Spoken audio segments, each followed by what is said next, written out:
Ngunit siya'y tatayo sa ibabaw ng bundok ng Sion.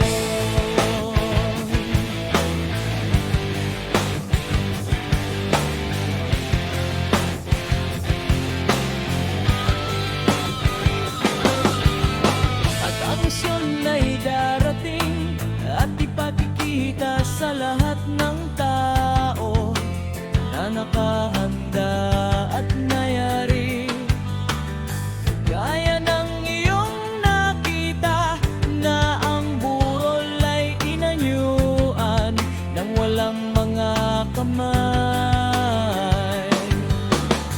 At ang aking anak na ito ay sasaway sa masasamang kadhanang mga bansang iyon, na dahil sa kanilang masamang pamumuhay ay nahulog sa bagyo.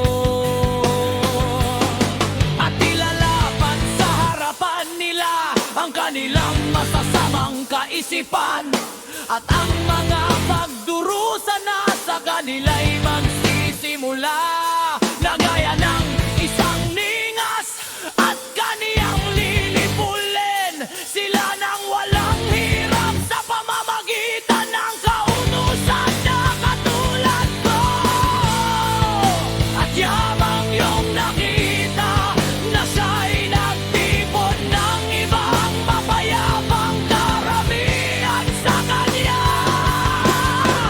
Ang mga ito ay ang 10 lipi na dinalang bihag mula sa kanilang sariling lupain noong panahon ni Hosea na hari, na si Salmanasar na hari sa Assyria ang umakay na bihag, at dinala niya sila sa dako paroon ng mga tubig, at sa gayoy napasa kanila sa ibang lupa.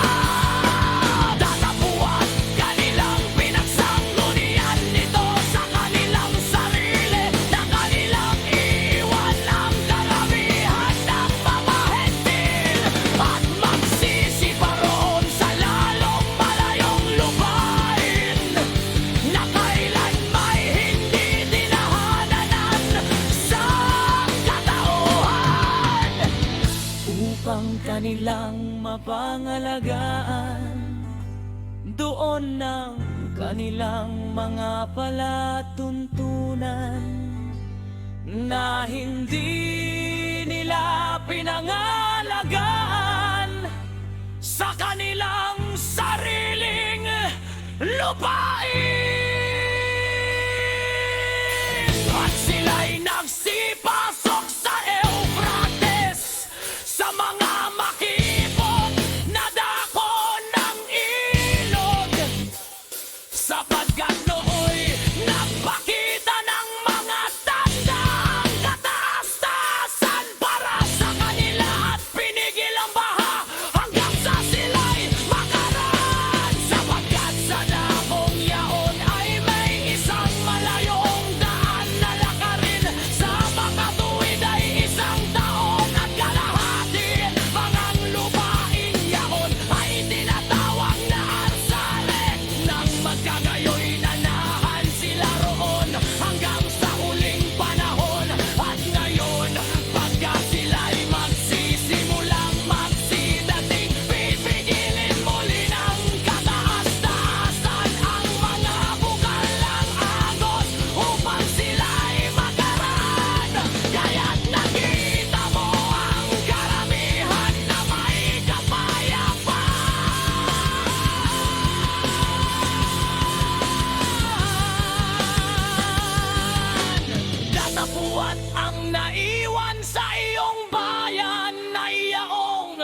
karunungan at tinawag mong ina ang pangunawa.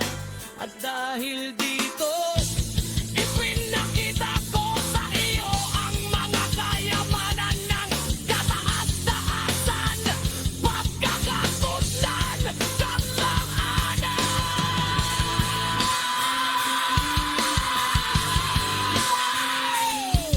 Magsasalita ako sa iyo ng ibang mga bagay at ipahayayag ko sa iyo ang mga makapangyarihan.